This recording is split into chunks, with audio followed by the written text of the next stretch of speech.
สบายดีทุกคนวันนี้วันไหนสิพาทุกคนไปกินหมูกระทะอยู่ห้างเอลินนะทุกคนเนาะห้างเอลินจะอยู่ตรงกันข้ามกับหนาวเฮียนมอตอย่างสูงทุกคนเนาะถ้าเป็นผู้ใดมาแต่ทางในเมืองห้างจะอยู่ขวามือทุกคนถ้าเป็นผู้ใดมาแต่ดงคำหลวงบ่แบบนี้คือว่ามาจากทางรักษาที่หาบ่นี่ห้างจะอยู่ซ้ายมือทุกคนนี่ทางหลังก่อนเลยเดี๋ยวขอสิพาทุกคนเข้าไปกินหมูกระทะแล้วก็ไปเบิ่งว่ามียังแหน่เนาะหมูกระทะอยู่บ้านเฮาทุกคนข่อยก็บ่เคยเข้ากินแต่ก็อันนี้จะเป็นเทื่อทมิตรหรือเทื่อที่แรกว่าซั่นจ้ะแล้วทุกคนเนาะเป็นได้ไปขับไปเบิ่งกันเลยทุกคนไปเลยนี่เนาะทุกคนเนาะทางจะลงมาแต่ทางสวรรค์อยู่ในเมืองทุกคนอันทางหน้าเฮาก็จะเป็นโรงเรียนมอโตยังสูงทุกคนตรงข้ามด้วยหาดเราทางนี้จะมาจากตรงว่างหรือว่าดงคำหลวงหรือว่ารักษาสิบหาทุกคนกลายมาทางนี้เนาะนี่หาดเราหาดเจริญทุกคนไปเดี๋ยวสิพาเขาไปเบิ่งข้างในเขามักอันนี้เ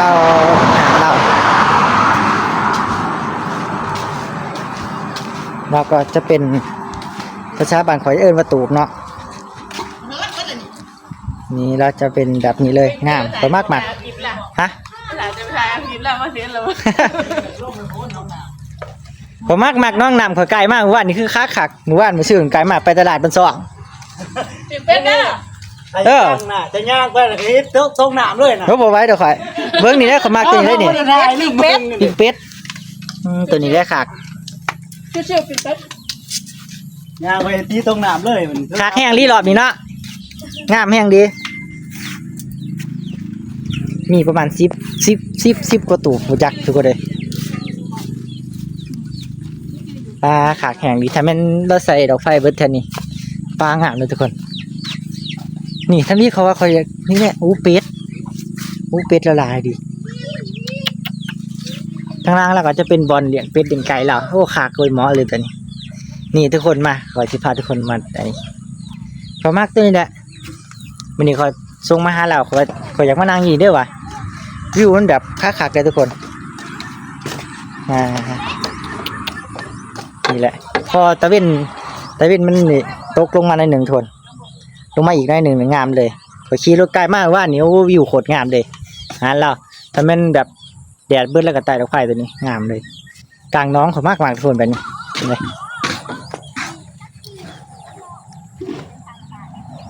คักเลยแบบนี้มักเลยกลางน้องแบบนี้แหละมอเลยทุกคนมาใช้เบิ้งเดี๋ยวสินับมันกันว่ามีจะตูทุกคน1 2 3 4 5โอ้ทั้งในบุเห็นว่าทั้งในมีอยู่ประมาณ4ตูบ5ตูบเลยทุกคนเลยจะเป็นแบบเรียบๆเนาะแบบบานๆเรียบๆแบบนี้แหละมักทุกคนงามแห่งดีโอ้อยากมีนางแบบถ่ายรูปคือชิงามคักมาทุกคนบัดนี้นี่แดดกำลังซองพอดีเลยแต่ว่าตอนนี้มันยังแดดนี่มันยังนั่งบ่ได้ทุกคนเดี๋ยวขอจะพาทุกคนไปเบิ่งคลองว่ามียังไงทุกคนเลยเนาะอันนี้ค่อยมารอบก่อนเราประธานเห็ดนี่มารอบนี้เรียบร้อยทุกคนเลยไปเดี๋ยวสิพาทุกคนไปเบิ่งว่าคลองมียังไงทุกคนไปเบิ่งกันเลยไปทุกคนเดี๋ยวสิพามาตักหมูห้องน้ำมีนะจ๊ะข้างในเลยค่ะสิพาเบิ่งหมูบัดนี้มียังไงเลยบอกฮะกระแหน่ขังเลยไม่อยากรู้จักว่าข้าวตักนี่ได้อันนี้นี่ได้เนี่ยขายอยู่ห่านเนาะ1 โล180,000 กีบหรือบรรลุขาอยากได้ฮอตโลกขายเป็นขีดกันเลยเจ้าขีดละ18,000 กีบเท่านั้นโอเคเฮาบ่จักเฮากินชำบีมได้อันนี้เปิดว่ากันลูกค้าเนาะแล้วแต่ลูกค้าเลยจ้า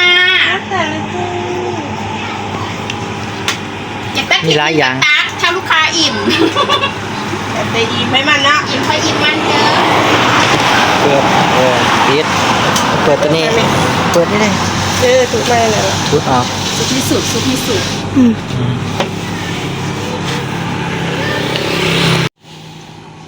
มากงามก็คือกันกับญี่ปุ่นเนาะคือกันดิอันนี้ปลาหมึก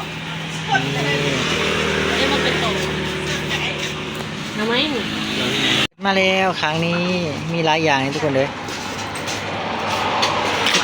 เป็น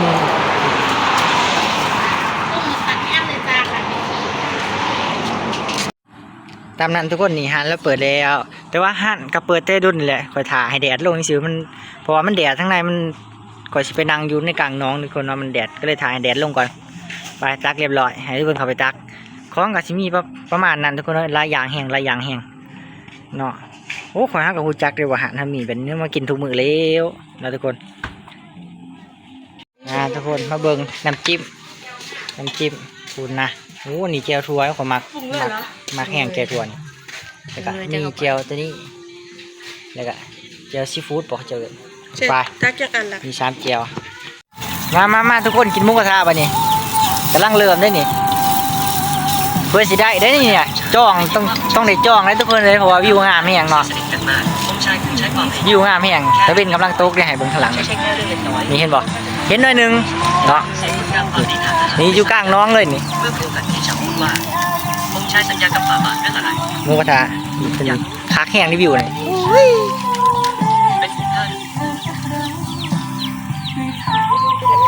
ยังไม่ทันเข้าหอก็รีบร้อนอย่าร้างคงเป็นเพราะตัวเองไม่บริสุทธิ์นั้นกลับอ้างว่าองค์ชายรองมีสัมพันธ์กับน้องสาวต่างมารดาเกรงว่าจะเป็นการโยนความผิดให้ผู้อื่น กับบานตักได้กับบานนะตักได้4ตู้ ป้าทุกคนมาจัดมาเลยวันนี้เต็มถาดเลยตัวนี้ก็เต็มถาดเขามักกุ้งไงแห้งนี่กุ้งน่ะเบิ้ง สิ่งที่ข้าพูดเป็นความจริง คือเบิ้งดิโป้เขาใหญ่กว่ากุ้งดิโป้เขาหน่อยกว่ากุ้งเบิ้งอะไรเหรอใหญ่แห้งนี่กุ้งผม พวกเจ้าจะว่าอย่างไร ขนาดว่ามือข่อยใหญ่เนี่ยเต็มผ้ามือเลย จะว่าในนี้ก็ไม่จะปล่อยไปโลดคงบ่ยา ของจริงถ้าอาศัยความเป็นเชื้อสมุนก็จะมีมาด้วยกันและเชื่อไปอย่างไร มาทุกคนมากินกันนะขอมักจะเจ้าทั่วดินได้ก่อนตักกินสวยเลย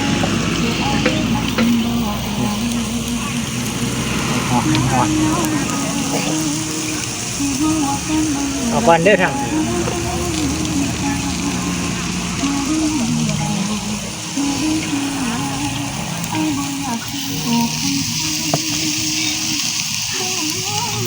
คักไปยังนี่กุ้งความตัวใหญ่ครับนี่กุ้งความตัวใหญ่นี่ชิมยิ้มได้ อิ่มเบียร์ เอาให้ทัน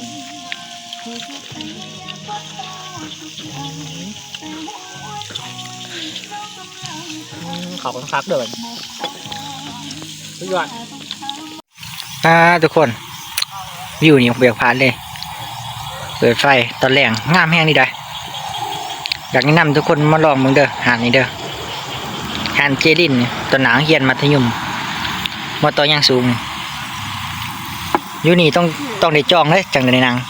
กันบ่จองบ่ได้นางเด้อนี่มาทุกคนกินหมูกระทะนี่น้ำด้วยหันวิวงามแห้งดีเนาะขวาก็เห็นหันนี่หันแหลกหันเดียวเลยที่อยู่ในบ้านขอวิวงามแห้งเนาะอยู่บันหวยหนังเย็นมัธยมมาต่อยังสูงทุกคนมาหันเจดินเนาะหมูกระทะหลายคนอาจจะหูแล้วก็หลายคนอาจจะยังบ่ทันหูเนาะแวะมาได้เลยทุกคนวิวงามแห้งนี่นะหมักแห้งนี้เดี๋ยวมื้อหน้ามาใหม่ทุกคนเดินของ